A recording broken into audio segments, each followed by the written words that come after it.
Hello friends, welcome to my YouTube channel. ഇന്ന് നമ്മൾ discuss ചെയ്യാൻ പോകുന്ന ടോപ്പിക് എന്ന് പറയുന്നത് മൾട്ടി പ്രോസസ്സേഴ്സ് ആൻഡ് മൾട്ടി കമ്പ്യൂട്ടേഴ്സിനെ കുറിച്ചാണ്. അപ്പോൾ ഈ ടോപ്പിക് എന്ന് പറയുന്നത് കമ്പ്യൂട്ടർ സയൻസ് എഞ്ചിനീയറിംഗിലെ കമ്പ്യൂട്ടർ സിസ്റ്റം ആർക്കിടെക്ചറിലെ ഫസ്റ്റ് മൊഡ്യൂളിൽ വരുന്ന ടോപ്പിക്കാണ് multiprocessors and multicomputers. അപ്പോൾ ആ മൊഡ്യൂളിൽ തന്നെ ഏറ്റവും ഇമ്പോർട്ടൻ്റ് ആയുള്ള ടോപ്പിക് കൂടെയാണ്. ഓക്കെ, നമുക്ക് സ്റ്റാർട്ട് ചെയ്യാം അല്ലേ. നമുക്ക് ഫസ്റ്റ് നോക്കേണ്ടത് എന്താണ് മൾട്ടി പ്രോസസ്സേഴ്സ് എന്നാണ്. ഓക്കെ, നമുക്ക് ഡെഫിനിഷൻ തന്നെ സ്റ്റാർട്ട് ചെയ്യാം. A multiprocessor is a computer system with two or more central processing unit with each one sharing the common main memory as well as the peripheral. So, multiprocessor എന്ന് പറയുന്ന ഒരു computer സിസ്റ്റമാണ്. There two or more central processing യൂണിറ്റ്സിനായിരിക്കും അതെന്ന് പറയുന്നത് common main memory share ചെയ്യുന്നു, അതുപോലെ തന്നെ പെരിഫറൽസിനെയും ഷെയർ ചെയ്യുന്നു. സോ പ്രോഗ്രാംസ് എവിടെ ഉണ്ടാവുക? മെമ്മറിയിലാണ് പ്രോഗ്രാംസ് ഉണ്ടാവുക. ആ പ്രോഗ്രാംസിനെ അസസ് ചെയ്തു പ്രോഗ്രാംസിനെ എക്സിക്യൂട്ട് ചെയ്യുന്നത്, പ്രോസസ്സ് ചെയ്യുന്നത് ആരാണ്? പ്രൊസസ്സറാണ് എക്സിക്യൂട്ട് ചെയ്യുന്നത്. അപ്പോൾ ഈ മൾട്ടി പ്രോസസ്സറിൽ ഒന്നിലധികം C P use common main memory അതുപോലെ തന്നെ പെരിഫറൽസിനെയും എന്ത് ചെയ്യുന്നു? ഷെയർ ചെയ്യുന്നു, പ്രോഗ്രാമിനെ അസസ് ചെയ്യുന്നു, പ്രോസസ്സ് ചെയ്യുന്നു. അപ്പോൾ എന്തായിരിക്കും? സ്പീഡ് കുറച്ചും കൂടെ ഫാസ്റ്റ് ആയിരിക്കും. ഓക്കെ, അതാണ് മൾട്ടി പ്രോസസ്സർ അതുപോലെ മൾട്ടി പ്രോസസ്സിംഗ് എന്ന് പറയുന്നത്. അതുകൊണ്ട് തന്നെയാണ് മൾട്ടി പ്രോസസ്സിങ്ങിനെ പാരലൽ പ്രോസസ്സിംഗ് എന്നൂടെ പറയും. കാരണം എന്താ? സെയിം ടൈമിൽ മൾട്ടിപ്പിൾ പ്രോസസ്സറുകളാണ് സെയിം പ്രോഗ്രാം തന്നെ പ്രോസസ്സ് ചെയ്യണത്. Okay, this helps in simultaneous processing of programs. അതുപോലെ തന്നെ ഇപ്പോൾ മൾട്ടി പ്രോസസ്സറിൻ്റെ ഡിമാൻഡ് എന്ന് പറയുന്നത് നവേ ഡേയ്സ് കൂടിക്കൊണ്ടിരിക്കുകയാണ്. അതെന്തുകൊണ്ടാണ്?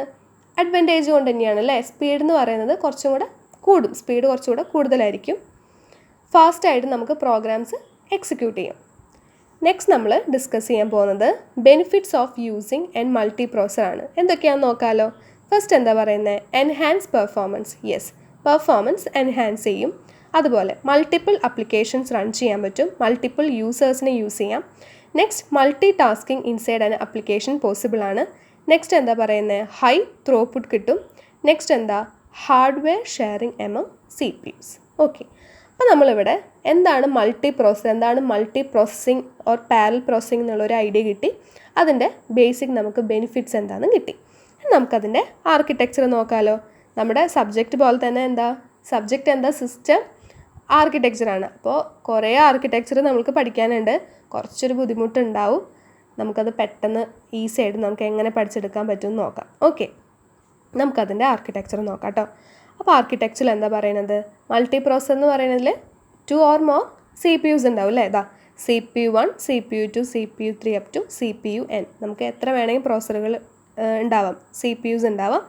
ഓക്കെ, അതെന്ന് പറയുന്നത് കോമൺ മെയിൻ മെമ്മറീനെ എന്ത് ചെയ്യുന്നു? ഷെയർ ചെയ്യുന്നു. മെമ്മറിയിലുള്ള പ്രോഗ്രാംസ് ഓരോ സി പി യുസും എന്ത് ചെയ്യുന്നു? അസസ് ചെയ്യുന്നു, പ്രോഗ്രാമിനെ അസസ് ചെയ്യുന്നു, അതിനെ പ്രോസസ്സ് ചെയ്യുന്നു. ഓക്കെ, നമുക്ക് ആ ഒരു ഐഡിയ കിട്ടി. നെക്സ്റ്റ് നമ്മൾ ഡിസ്കസ് ചെയ്യാൻ പോകുന്നതെന്ന് പറഞ്ഞാൽ രണ്ട് കാറ്റഗറിയിലുള്ള പാരലൽ കമ്പ്യൂട്ടേഴ്സ് ആർക്കിടെക്ചറിനെ പറ്റിയാണ്. അപ്പോൾ അതെന്ന് പറയണത് നമുക്ക് കുറച്ച് ഫിസിക്കൽ മോഡൽസ് നമുക്ക് ഡിസ്കസ് ചെയ്യാനുണ്ട്. കുറച്ച് ഫിസിക്കൽ മോഡൽസ് ഉണ്ട്. ആ ഫിസിക്കൽ മോഡൽസ് ഡിസ്റ്റിങ്വിഷ് ചെയ്യണത് എന്ത് വെച്ചിട്ടാണ്? ഷെയർഡ് കോമൺ മെമ്മറിയും അതുപോലെ തന്നെ അൺഷെയർഡ് ഡിസ്ട്രിബ്യൂട്ടഡ് മെമ്മറിയും വെച്ചിട്ടാണ് ഈ ഫിസിക്കൽ മോഡൽസിനെല്ലാം നമ്മൾ ഡിസ്റ്റിങ്വിഷ് ചെയ്യാൻ പോകുന്നത്. ഓക്കെ, ഫസ്റ്റ് നമ്മൾ നോക്കേണ്ടത് എന്താ? ഷെയർഡ് മെമ്മറി മൾട്ടി പ്രോസസ്സേഴ്സിനെ പറ്റിയിട്ടാണ്. അപ്പോൾ അവിടെ 3 കാറ്റഗറീസ് ആണ് വരുന്നത്. ഒന്ന് uniform memory access model, non uniform memory access model, അതുപോലെ എന്താണ്? Cache only memory architecture model. Okay, ഈ 3 മോഡലും ഡിഫറൻഷ്യേറ്റ് ചെയ്യണത് എങ്ങനെയാണ് മെമ്മറി അതുപോലെ തന്നെ റീസോഴ്സും ഷെയർ ചെയ്യണത് ഓർ ഡിസ്ട്രിബ്യൂട്ട് ചെയ്യുന്നതിനെ വെച്ചിട്ടാണ് ഈ 3 മോഡൽസ് നമുക്ക് ഡിഫറൻഷ്യേറ്റ് ചെയ്യാവുന്നത്. ഓക്കെ, അപ്പോൾ അതിൽ ഫസ്റ്റ് മോഡൽ നമുക്ക് നോക്കാമല്ലോ. ഫസ്റ്റ് മോഡൽ എന്ന് പറഞ്ഞാൽ എന്താ? UMA model. അപ്പോൾ ബേസിക്കലി പറയുകയാണെങ്കിൽ 2 കാറ്റഗറി ഉണ്ട്. ഓക്കെ, മൾട്ടി പ്രോസസ്സർ 2 കാറ്റഗറി വരുന്നുണ്ട്. ഒന്ന് പറഞ്ഞാൽ ഷെയർഡ് മെമ്മറി ഉണ്ട്, ഒന്ന് പറഞ്ഞാൽ എന്താ? ഡിസ്ട്രിബ്യൂട്ടഡ് മെമ്മറി ഉണ്ട്. അപ്പോൾ അതിൽ ഷെയർഡ് മെമ്മറി മൾട്ടി പ്രോസസ്സേഴ്സിൽ വരുന്ന ക്ലാസിഫിക്കേഷനാണ് ഈ 3 മോഡലുകളും. ഓക്കെ, അപ്പോൾ അതിൽ ഫസ്റ്റ് UMA മോഡൽ. അപ്പോൾ UMA എന്ന് പറഞ്ഞാൽ എന്താ? ഇൻ UMA മോഡൽ എന്ന് പറഞ്ഞാൽ അവിടെ ഫിസിക്കൽ മോഡൽ എന്ന് പറയുന്നത് യൂണിഫോമലി ഷെയർ ചെയ്യുന്നു. എല്ലാ പ്രോസസ്സറുകളും അവിടെ യൂണിഫോമലി ഷെയർ ചെയ്യുന്നു ഫിസിക്കൽ മെമ്മറി. അപ്പോൾ എന്താണ് യൂണിഫോമലി ഷെയർ ചെയ്യുന്നു പറഞ്ഞാൽ എന്താ? യൂണിഫോമലി ഷെയർ ചെയ്യുന്നു പറഞ്ഞാൽ നമ്മൾ മെമ്മറിയിൽ എന്താ? മെമ്മറി നമുക്കൊരു മെമ്മറി വേർഡ് നമുക്ക് ആക്സസ് ചെയ്യുമ്പോൾ എല്ലാ പ്രോസസ്സറുകൾക്കും ഈക്വൽ ആക്സസ് ടൈം ആയിരിക്കും ഉണ്ടാവുക. അതാണ് യൂണിഫോംലി എന്ന് പറഞ്ഞാൽ. ഇപ്പോൾ യൂണിഫോംലി അല്ലേ, യൂണിഫോം മെമ്മറി ആക്സസ് മോഡൽ എന്ന് പറഞ്ഞാൽ അവിടെ എല്ലാ പ്രോസസ്സറുകൾക്കും ഈക്വൽ ആക്സസ് ടൈം ആയിരിക്കും ഉണ്ടാവുക. ഓക്കെ, അതാണ് പറയുന്നത് all processors have equal access time to all memory words. Okay, അതുപോലെ തന്നെ പ്രോസസ്സറുകളുടെ സ്ട്രക്ചർ ആർക്കിടെക്ചർ അറിയാലോ, അത് മുന്നേ നമ്മൾ സിലബസിൽ നമ്മൾ പഠിച്ചിട്ടുള്ള കാര്യങ്ങളാണ് മുന്നുള്ളതിൽ. അപ്പോൾ നമുക്ക് പ്രോസസ്സറുകൾ എന്ന് പറയുമ്പോൾ പ്രോസസ്സറിൻ്റെ ആർക്കിടെക്ചർ എന്ന് പറയുമ്പോൾ എന്താ, ക്യാഷെ ഉണ്ട് അല്ലേ. അപ്പോൾ ഓരോ പ്രോസസ്സറിനും മെമ്മറീനും ഷെയർ ചെയ്യാം, അതുപോലെ തന്നെ അതിൻ്റെ പ്രൈവറ്റ് ക്യാഷെ ഉണ്ടല്ലോ, പ്രൈവറ്റ് ക്യാഷയും അതിനെന്ത് ചെയ്യാൻ പറ്റും, യൂസ് ചെയ്യാനായിട്ട് പറ്റും. അതാണ് UMA മോഡൽ എന്ന് പറഞ്ഞാൽ. അപ്പോൾ നമുക്ക് UMA മോഡലിൻ്റെ ആർക്കിടെക്ചർ നമുക്ക് നോക്കാം. അപ്പോൾ UMA മോഡലിൽ ഒരു എൻഡിൽ എന്താ പറയുന്നത്, പ്രോസസ്സറുകളാണ് അല്ലേ, P1 P2 up to PN പ്രോസസ്സേഴ്സാണ്. നെക്സ്റ്റ് എന്ന് പറയുന്നത് IO, ഇൻപുട്ട് ഔട്ട്പുട്ട് റിസോഴ്സാണ്. നെക്സ്റ്റ് എന്താ, ഷെയർഡ് മെമ്മറി.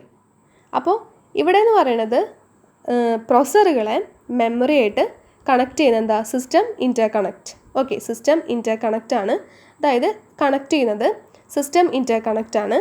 നെക്സ്റ്റ്, അപ്പോൾ ഈ സിസ്റ്റം ഇൻ്റർ കണക്റ്റ് എന്ന് പറയുന്നത് എന്തായിരിക്കാം, കണക്ഷൻ എസ്റ്റാബ്ലിഷ്മെൻറ്റ് എന്ന് പറയുന്നത് എന്ത് വഴിയൊക്കെ ആയിരിക്കാം, ബസ് ആയിരിക്കാം, അല്ലെങ്കിൽ ക്രോസ് ബാർ ആയിരിക്കാം, അല്ലെങ്കിൽ മൾട്ടി സ്റ്റേജ് നെറ്റ്വർക്ക് വഴി ഈ ഇൻ്റർ കണക്ഷൻ പോസിബിൾ ആവും. ബസ് കോമൺലി അറിയാവുന്ന കാര്യമാണ്. ബേസിക്കലി നമ്മൾ കമ്പ്യൂട്ടർ സിസ്റ്റം ആർക്കിടെക്ചർ എന്ന് പറയുന്നത് KTU സിലബസ് നമ്മൾ നോക്കുകയാണെങ്കിൽ S7 വരുന്നതാണ്. അപ്പോൾ അതിന് മുന്നുള്ള നമ്മൾ സെമസ്റ്ററുകളിൽ പഠിച്ചിട്ടുള്ള കാര്യമാണ്. ബസ്സിൻ്റെ നമുക്ക് അറിയാവുന്നതാണ്. പിന്നെ നമുക്ക് കുറച്ച് അറിയാത്ത കാര്യം എന്ന് പറയുന്നത് ഒന്ന് ക്രോസ് ബാറും അതുപോലെ തന്നെ മൾട്ടി സ്റ്റേജ് നെറ്റ്വർക്കാണ്. അതെന്ന് പറയുന്നത് മൊഡ്യൂൾ 3 അതിനെ ഡീറ്റെയിൽ ആയിട്ട് പറയുന്നുണ്ട്. ഇപ്പം ഞാൻ ജസ്റ്റ് ഒന്ന് എന്താണെന്നുള്ളത് നമുക്ക് പറയാം കേട്ടോ. ക്രോസ് ബാർ എന്ന് പറഞ്ഞു കഴിഞ്ഞാൽ ക്രോസ് ബാർ സ്വിച്ച് നെറ്റ്വർക്ക് എന്നാണ്. അപ്പോൾ ഈ ക്രോസ് ബാർ സ്വിച്ച് നെറ്റ്വർക്ക് എന്ന് പറയുമ്പോൾ അതെന്ന് പറയുന്നത് അവിടെ സ്വിച്ചുകളാണ് വരുന്നത്. ആ സ്വിച്ചസ് എന്ന് പറയുന്നത് എന്ത് ചെയ്യുന്നു, അതായത് it should be connecting input to output. Okay, input to output അത് കണക്റ്റ് ചെയ്യാണ് ചെയ്യണത്. അതാണ് ക്രോസ് ബാർ സ്വിച്ച് എന്ന് പറയുന്നത്. അതായത് നമ്മൾ ഒരു സ്വിച്ചാണ്, ഓരോ കണക്ഷനിൽ ഒരു സ്വിച്ചുകളാണ് ഉണ്ടാവുക. ആ സ്വിച്ചിലേക്ക് റിക്വസ്റ്റ് വരും, അതായത് ഇൻപുട്ടുകൾ എന്ന് പറയുന്നത് റിക്വസ്റ്റ് പാസ് ചെയ്യും. അപ്പോൾ ഇവിടെ എന്താ ഇൻപുട്ട്, പ്രോസസ്സറുകളാണ് അല്ലേ. പ്രോസസ്സറുകൾ എന്ന് പറയുന്നത് എന്ത് ചെയ്യും, അതിന് റിക്വസ്റ്റ് എന്താ, മെമ്മറിയിൽ നിന്ന് അക്സസ് ചെയ്യണം, റിക്വസ്റ്റ് പാസ് ചെയ്യും. ആ റിക്വസ്റ്റുകളെ സ്വിച്ച് എന്ത് ചെയ്യുന്നു, റൂട്ട് ചെയ്യും. അതായത് ഡെസ്റ്റിനേഷൻ എവിടെ നിന്നാണ് നമുക്ക് ഡാറ്റ വേണ്ടത് എന്നുള്ളത് മെമ്മറിയിൽ നിന്ന് എടുത്ത് പ്രോസസ്സറിലേക്ക് എത്തിച്ചു കൊടുക്കുകയാണ് സ്വിച്ച് ചെയ്യണത്. ഓക്കെ, അതുപോലെ തന്നെ മൾട്ടി സ്റ്റേജ് നെറ്റ്വർക്ക് എന്ന് പറയുന്നത് അവിടെയും എന്താണ്, സ്വിച്ചിങ് തന്നെയാണ് നടക്കുന്നത്. അവിടെ ഈ സ്വിച്ചസ് തന്നെ മൾട്ടി സ്റ്റേജ് ആയിട്ടാണ് കണക്ഷൻ എസ്റ്റാബ്ലിഷ്മെൻറ്റ് ചെയ്യുന്നത്. അപ്പോൾ ഇതിനെക്കുറിച്ച് ഡീറ്റെയിൽ ആയിട്ട് മൊഡ്യൂൾ 3 നമ്മൾ ഡിസ്കസ് ചെയ്യുന്നതായിരിക്കും. ഇപ്പോൾ ഇത് മനസ്സിലാക്കുക, എന്താണ് സിസ്റ്റം ഇൻ്റർ കണക്റ്റ് ആണ്. സിസ്റ്റം ഇൻ്റർ കണക്റ്റ് കണക്ഷൻ നെറ്റ്വർക്ക് എന്ന് പറയുന്നത് ബസ് ആയിരിക്കാം, ക്രോസ് ബാർ ആയിരിക്കാം, അല്ലെങ്കിൽ മൾട്ടി സ്റ്റേജ് നെറ്റ്വർക്ക് ആയിരിക്കാം. അപ്പോൾ ഇവിടെ എന്താ ചെയ്യണത്, പ്രോസസ്സറുകളുണ്ട്. പ്രോസസ്സർ എന്ന് പറയുന്നത് ഷെയർഡ് മെമ്മറീനെ ഷെയർ ചെയ്യുന്നു. ഇപ്പോൾ ഇവിടെ SM1 SM2 SM എന്ന് പറയുന്നത് ഓരോ മെമ്മറി അല്ല കേട്ടോ, ഇത് ഷെയർഡ് മെമ്മറിയാണ്, ഒറ്റ മെമ്മറിയാണ്. പിന്നെ SM1 അങ്ങനെ കാണിച്ചിരിക്കുക എന്താണെന്ന് വെച്ചാൽ ഓരോ പ്രോസസ്സറിനും ഈ മെമ്മറീനെ എടുക്കാം. ഓക്കെ, അല്ലാണ്ട് സെപ്പറേറ്റ് അല്ല, ഇത് ഒരുമിച്ചുള്ള ഒരു ഷെയർഡ് മെമ്മറിയാണ്. അപ്പോൾ P1 എന്ന് പറയുന്ന പ്രോസസ്സർ ഷെയർഡ് മെമ്മറിയിൽ നിന്ന് എന്ത് ചെയ്തു, മെമ്മറി ഷെയർ ചെയ്തു. അപ്പോൾ അതാണ് SM1, ഇത് ഷെയർ ചെയ്തു. അതുപോലെ പ്രോസസ്സർ P2 എന്ന് പറയുന്നത് നമ്മുടെ കോമൺ മെമ്മറി ഉണ്ടല്ലോ, ഷെയർ ചെയ്തു, അതാണ് SM2.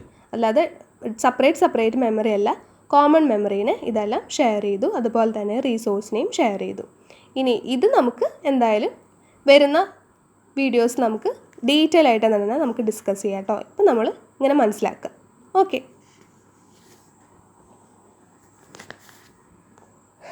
നെക്സ്റ്റ് നമ്മൾ അതിനെ പറ്റിയുള്ള കുറച്ച് തിയറിയാണ് നോക്കേണ്ടത്.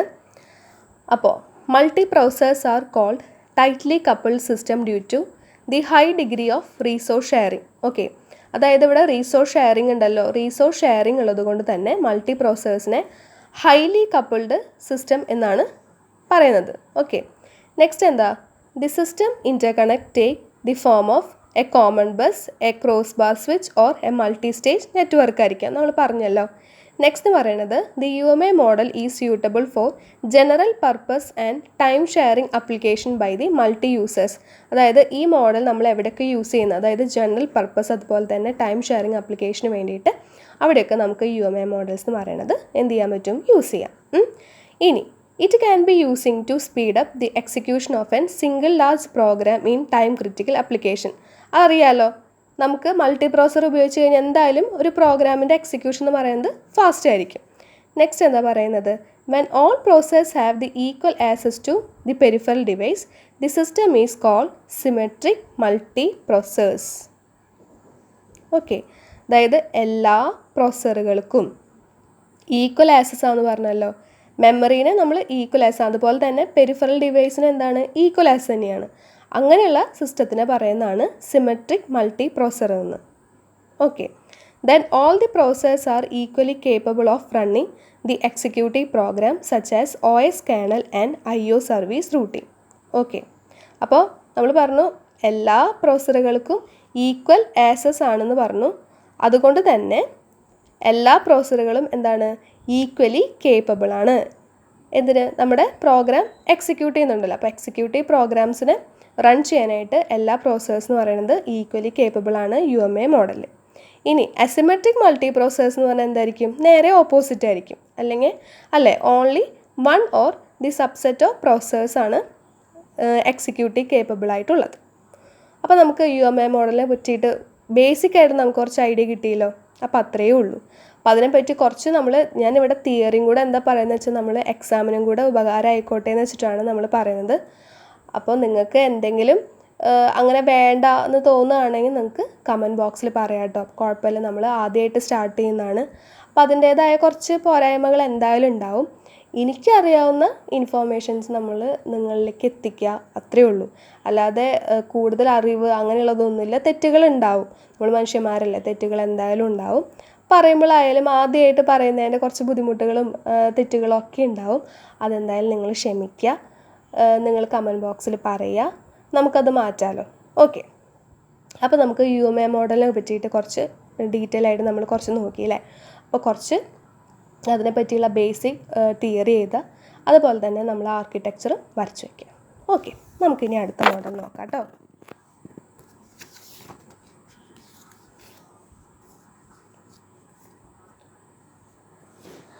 നെക്സ്റ്റ് നമുക്ക് ഡിസ്കസ് ചെയ്യണം നമ്മൾ NUMA മോഡലിനെ പറ്റിയാണ്. ഓക്കെ, ഇനി എന്താണ് NUMA മോഡൽ നോക്കാം. A NUMA multiprocessor is a shared memory system in which the access time varies with the location of the memory bed. അവിടെ എന്തായിരുന്നു NUMA മോഡൽ എന്ന് പറയുമ്പോൾ UMA മോഡൽ എന്ന് പറയുമ്പോൾ എന്തായിരുന്നു, അവിടെ ഈക്വൽ ആക്സസ് ടൈം ആയിരുന്നു. പക്ഷേ ഇവിടെ എന്ന് പറയുന്നത് മെമ്മറി വേർഡിൻ്റെ ലൊക്കേഷൻ അനുസരിച്ച്, ഓരോന്നും ഓരോ ലൊക്കേഷനിലാണല്ലോ ഉണ്ടാവുക. ലൊക്കേഷൻ അനുസരിച്ചിട്ട് അതിൻ്റെ ആക്സസ് ടൈം എന്ന് പറയുന്നത് എന്ത് ചെയ്യുന്നു, വാരി ചെയ്യുന്നു. ഓക്കെ, അപ്പോൾ NUMA മെഷീൻ മോഡലാണ് ഫിഗർ 3 നമ്മൾ ഡിസ്കസ് ചെയ്യുന്നുണ്ട്.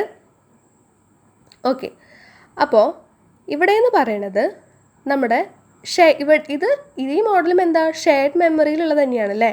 ഇവിടെ എന്ന് പറയുന്നത് എന്താ, ഷെയർഡ് മെമ്മറി എന്ന് പറയുന്നത് ഫിസിക്കലി ഡിസ്ട്രിബ്യൂട്ട് ചെയ്യുന്നുണ്ട് എല്ലാ പ്രോസസ്സേഴ്സുകളും.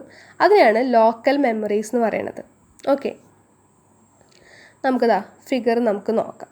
ഓക്കെ, ഫസ്റ്റ് നമുക്കിതാ ഫിഗർ നോക്കാമല്ലോ. ഇത് നമ്മുടെ ഷെയർഡ് മെമ്മറിയാണ്. ഷെയർഡ് മെമ്മറീനെ എന്ത് ചെയ്യുന്നു, ഡിസ്ട്രിബ്യൂട്ട് ചെയ്യുന്നു. ഷെയർഡ് മെമ്മറി ഡിസ്ട്രിബ്യൂട്ട് ചെയ്തിട്ട് ഓരോ പ്രോസസ്സറുകൾക്കും കൊടുക്കുന്നു. അതിനെയാണ് എന്ത് പറയുന്നത്, ലോക്കൽ മെമ്മറീസ് എന്ന് പറയുന്നത്. അതാണ് processor P1 P2 up to Pn ഉണ്ട്.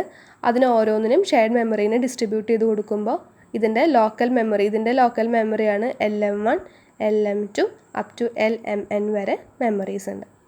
Okay, the collection of all local memories form a global address space accessible by the all process. So നമ്മളിവിടെ ഈ ലോക്കൽ മെമ്മറീസ് ഉണ്ടല്ലോ, ഈ ലോക്കൽ മെമ്മറീസ് എല്ലാം ചേർന്നിട്ട് ഒരു ഗ്ലോബൽ അഡ്രസ് സ്പേസ് ഫോം ചെയ്യും. അതെന്ന് പറയുന്നത് എല്ലാ പ്രോസസ്സറുകൾക്കും എന്തായിരിക്കും, അക്സസിബിൾ ആയിരിക്കും. അപ്പോൾ ഇതെന്ന് പറയണതും എന്താ, എല്ലാം കണക്ട് ചെയ്യുന്നത് ഇൻ്റർ കണക്ഷൻ നെറ്റ്വർക്ക് വെച്ചിട്ട് തന്നെയാണ് എല്ലാം കണക്ട് ചെയ്യുന്നത്.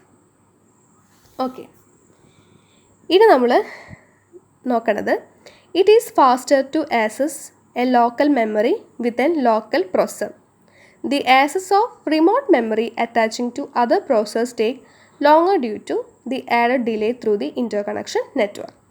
അപ്പോൾ അത് അറിയാലോ, കാരണം പ്രോസസ്സറുകൾക്ക് ഒരു remote memory connecting to an പ്രോസസ്സറിൽ നിന്ന് അതിൽ നിന്ന് അക്സസ് ചെയ്ത് എടുക്കുന്നതിനേക്കാൾ കുറച്ചും കൂടെ ഫാസ്റ്റായിട്ട് എന്ത് ചെയ്യാൻ പറ്റും, ലോക്കൽ മെമ്മറിയിൽ നിന്ന് നമുക്ക് അക്സസ് ചെയ്തെടുക്കാനായിട്ട് പറ്റും. അതുതന്നെയാണ് പറയുന്നത്. മനസ്സിലായോ? NUMA എന്ന് പറയുമ്പോൾ ആ ഫസ്റ്റ് ഡെഫിനേഷനിൽ തന്നെ പറഞ്ഞു എന്താ, ഇവിടെ ആക്സസ് ടൈം എന്ന് പറയുന്നത് വാരി ചെയ്യുന്നു with location of the memory words. അപ്പോൾ UMA മോഡൽ എന്ന് പറഞ്ഞാൽ എല്ലാത്തിനും ഈക്വൽ ആക്സസ് ടൈം ആയിരുന്നു. പക്ഷേ ഇവിടെ എന്ന് പറയുമ്പോൾ remote memory attaching to an പ്രോസസ്സറിൽ നിന്ന് എടുക്കാനായിട്ടുള്ള ഒരു ടൈം എന്ന് പറയുന്നത് എന്ത് ചെയ്യുന്നു, കുറച്ചും കൂടെ കൂടുതൽ ടൈം എടുക്കും അവിടെ നിന്ന് എടുക്കാനായിട്ട്. ഓക്കെ, അതാണ് ഇവിടെ പറയുന്നത്.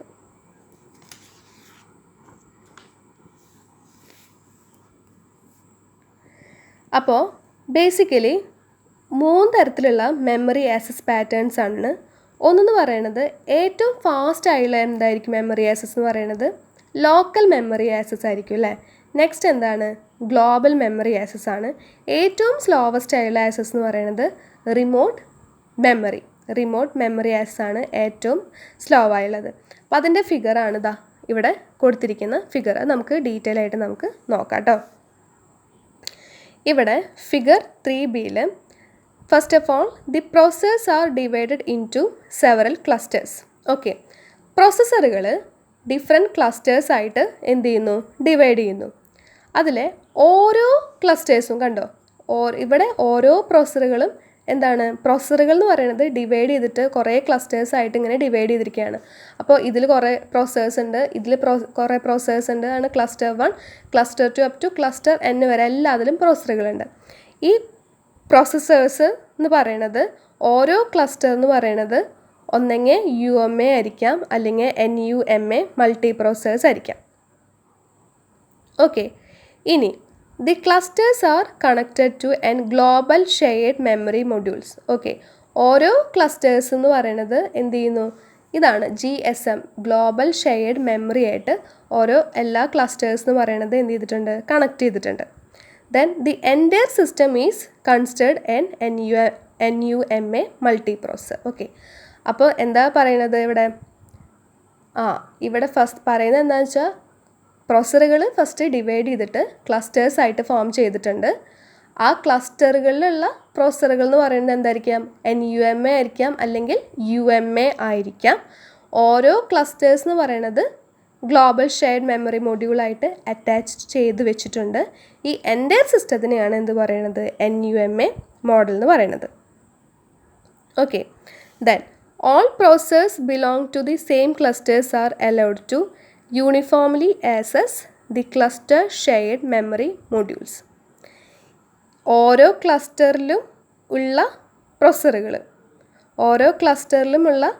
പ്രോസസ്സറുകൾ അതിലെ എല്ലാ പ്രോസസ്സറുകൾക്കും എന്തായിരിക്കും, ഈക്വൽ ആക്സസ് ടൈം ആയിരിക്കും. അതിൻ്റെ ക്ലസ്റ്റർ ഷെയർഡ് മെമ്മറീനെ ആക്സസ് ചെയ്യാനായിട്ട് ഈക്വൽ ആക്സസ് ടൈം ആയിരിക്കും ഉണ്ടാവുക.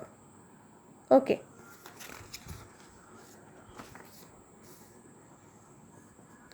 then all clusters have equal access time to global memory. Access time to the cluster memory is shorter than to the global memory. ആണല്ലോ, അതായത് പ്രോസസ്സറുകൾക്ക് അതിൻ്റെ cluster shared മെമ്മറീനെ access ചെയ്തെടുക്കാവുന്ന time എന്ന് പറയുന്നത് കുറച്ചും കൂടെ ഗ്ലോബൽ ഷെയർഡ് മെമ്മറിയിൽ നിന്ന് പ്രോസസ്സറുകൾക്ക് ആക്സസ് ചെയ്തെടുക്കുന്നതിനേക്കാളും കുറച്ചും കൂടെ ഫാസ്റ്റ് ആയിരിക്കും ക്ലസ്റ്റർ ഷെയർഡ് മെമ്മറിയിൽ നിന്ന് പ്രോസസ്സറുകൾക്ക് ആക്സസ് ചെയ്തെടുക്കാനുള്ള ടൈം എന്ന് പറയുന്നത്. അതാണ് NUMA ബേസിക് പറയണത്. അത് മാത്രം വിചാരിച്ചാൽ മതി. UMA മോഡൽ എന്ന് പറഞ്ഞാൽ ആക്സസ് ടൈം എന്ന് പറയുന്നത് ഈക്വൽ ആയിരിക്കും, വാരി ചെയ്യില്ല. പക്ഷേ NUMA എന്ന് പറയുന്നത് എന്ത് ചെയ്യുന്നു, ലൊക്കേഷൻ അനുസരിച്ച് ലൊക്കേഷൻ അനുസരിച്ചിട്ട് എന്ത് ചെയ്യുന്നു, വാരി ചെയ്തുകൊണ്ടിരിക്കും. ഓക്കെ, അപ്പോൾ ഇവിടെ ഗ്ലോബൽ ഷെയർഡ് മെമ്മറി എന്ന് പറയുന്നത് നമ്മുടെ ഓരോ ക്ലസ്റ്റേഴ്സായിട്ട് കണക്ട് ചെയ്തിരിക്കുന്നതാണ് ഗ്ലോബൽ ഇൻ്റർകണക്ട് നെറ്റ്വർക്ക് വഴിയാണ് കണക്ട് ചെയ്തിരിക്കുന്നത്. അതുപോലെ പ്രോസസ്സറുകൾ ക്ലസ്റ്റർ ഷെയർഡ് മെമ്മറി ആയിട്ട് കണക്ട് ചെയ്തിരിക്കുന്നത് ക്ലസ്റ്റർ ഇൻ്റർകണക്ഷൻ നെറ്റ്വർക്ക് വഴിയാണ് കണക്ട് ചെയ്തിരിക്കുന്നത്. ഓക്കെ, നെക്സ്റ്റ് ഇനി ലാസ്റ്റ് വൺ എന്ന് പറയുന്നത് COMA മോഡലാണ്. നോക്കാമല്ലോ. ഇനി COMA മോഡൽ എന്താണ്? A multiprocessor using cache only memory assume the COMA model. ഇവിടെ എന്താ മൾട്ടി പ്രോസസ്സറുകൾ എന്ന് പറയുന്നത്? നമ്മുടെ ആർക്കിടെക്ചർ നമുക്ക് നോക്കാം. ഇതാണ് അതിൻ്റെ ആർക്കിടെക്ചർ എന്ന് പറയുന്നത്. പ്രോസസ്സറുകളുണ്ട്. ഇത് മാത്രം നോക്കുക. പ്രോസസ്സറുകളുണ്ട്, ഒരു ഇൻ്റർ കണക്ഷൻ നെറ്റ്വർക്ക് ഉണ്ട്.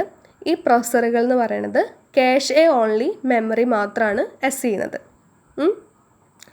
അപ്പോൾ അതിൻ്റെ കുറച്ച് എക്സാമ്പിളാണ് പറയുന്നത്. ഏർലി എക്സാമ്പിളാണ്. ഒന്ന് പറയുന്നത് the Swedish institute of computer science data diffusion machine DDM and the second one the Kendall square research KSR-1 machine. അതിൽ KSR-1 മെഷീൻ്റെ ആർക്കിടെക്ചറാണ് നമ്മളിവിടെ പറയുന്നത്. Okay. The COMA model is a special case of NUMA machine in which the distributed main memories are converted to cache. Okay. അതായത് distributed main memories caches ആയിട്ട് എന്ത് ചെയ്യുന്നു? Convert ചെയ്യുന്നു.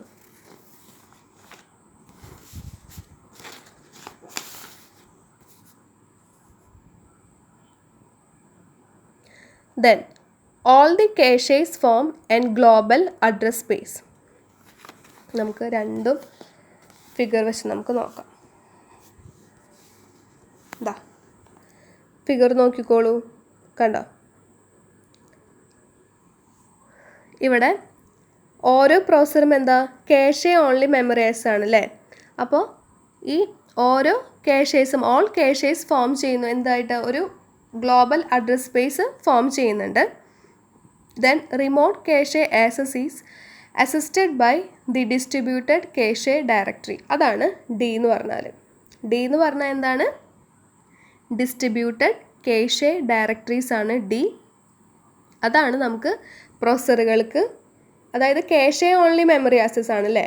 അപ്പോൾ പ്രോസസ്സറുകൾക്ക് ഒരു റിമോട്ട് caches ആക്സസ് ചെയ്യണമെങ്കിൽ അതിനെ അസിസ്റ്റ് ചെയ്യുന്നത് ഡിസ്ട്രിബ്യൂട്ടഡ് cache ഡയറക്ടറീസ് D ആണ്. D ആണ്. ദെൻ ഒരു ഇൻ്റർ കണക്ഷൻ നെറ്റ്വർക്ക് വെച്ചിട്ട് എല്ലാ പ്രോസസ്സേഴ്സിനെയും കണക്ട് ചെയ്ത് കൊടുത്തിട്ടുണ്ട്. Depending on the interconnections network used, sometimes hierarchical directories may be using to help locate copies of cache blocks. Okay. നമ്മൾ പറഞ്ഞു, നമ്മൾ ഫസ്റ്റ് സ്റ്റാർട്ട് ചെയ്തപ്പോൾ തന്നെ മൾട്ടി പ്രോസസ്സിംഗ് ആർക്കിടെക്ചറിൽ പറഞ്ഞു ഇൻ്റർ കണക്ഷൻ നെറ്റ്വർക്കുകൾ ബസ്സായിരിക്കാം, ക്രോസ് ബാർ ആയിരിക്കാം എന്നൊക്കെ പറഞ്ഞല്ലോ.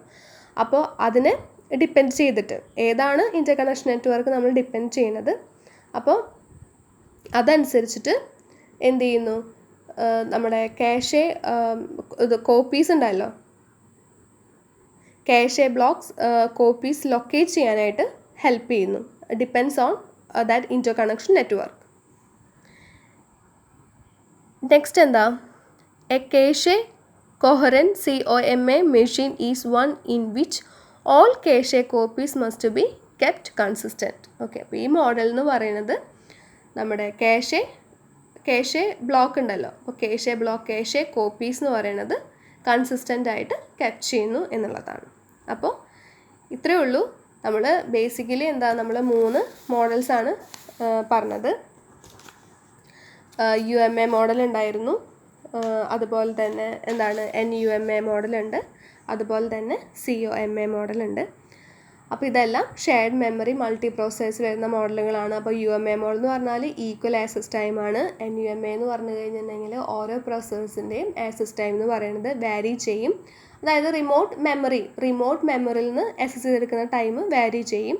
പിന്നെ COMA എന്ന് പറയുന്നത് അവിടെ എന്ന് പറയുന്നത് കാഷെ പ്രോസസ്സേഴ്സ് കാഷെയിൽ നിന്നാണ് എടുക്കുന്നത്. മെമ്മറി ഡിസ്ട്രിബ്യൂട്ട് ചെയ്യുകയാണ്, കാഷേസ് ആയിട്ട് കൺവേർട്ട് ചെയ്യാണ് ചെയ്യുന്നത്. ആ കാഷയിൽ നിന്നാണ് യൂസ് ചെയ്യുന്നത്. റിമോട്ട് കാഷയിൽ നിന്ന് നമുക്ക് ഡാറ്റ എടുക്കാനായിട്ട് ഹെൽപ്പ് ചെയ്യുന്നത് ഡയറക്ടറീസ് ആണ് ഹെൽപ്പ് ചെയ്യുന്നത്. ഓക്കെ. ഇനി വരുന്നത് നമുക്ക് ഇനി വരുന്ന ക്ലാസിഫിക്കേഷൻ എന്ന് പറയുന്നത്, നമ്മളിപ്പോൾ മൾട്ടി പ്രോസസ്സേഴ്സിൻ്റെ നമ്മൾ കഴിഞ്ഞു. ഇനി വരുന്നത് മൾട്ടി കമ്പ്യൂട്ടേഴ്സിനെ കുറിച്ചിട്ടാണ്. അപ്പോൾ അത് നമുക്ക് ഇനി അടുത്ത വീഡിയോയിൽ നമുക്ക് ഡിസ്കസ് ചെയ്യാം. ഇതിൻ്റെ കൂടെ ഡിസ്കസ് ചെയ്ത് കഴിഞ്ഞാൽ ഓൾറെഡി കുറച്ച് ലെങ്തി വീഡിയോ ആണ്. നമ്മളിങ്ങനെ പറഞ്ഞു പോകുമ്പോൾ കുറച്ച് കൂടുതലായിട്ട് ഇങ്ങനെ പറഞ്ഞു പോകുന്നതാണ്. അപ്പോൾ എന്തെങ്കിലും മിസ്റ്റേക്കുകളും കാര്യങ്ങളും ഒക്കെ ഉണ്ടെങ്കിൽ കമൻറ്റ് ബോക്സിൽ പറയും. ഓക്കെ, അപ്പോൾ അത്രയേ ഉള്ളൂ. അപ്പോൾ നിങ്ങൾക്ക് എൻ്റെ ചാനൽ ഇഷ്ടപ്പെട്ടെങ്കിൽ അറിയാലോ, സബ്സ്ക്രൈബ് ചെയ്യുക, ലൈക്ക് ചെയ്യുക, ഷെയർ ചെയ്യുക. അപ്പം നമുക്ക് അടുത്ത വീഡിയോ കാണാം.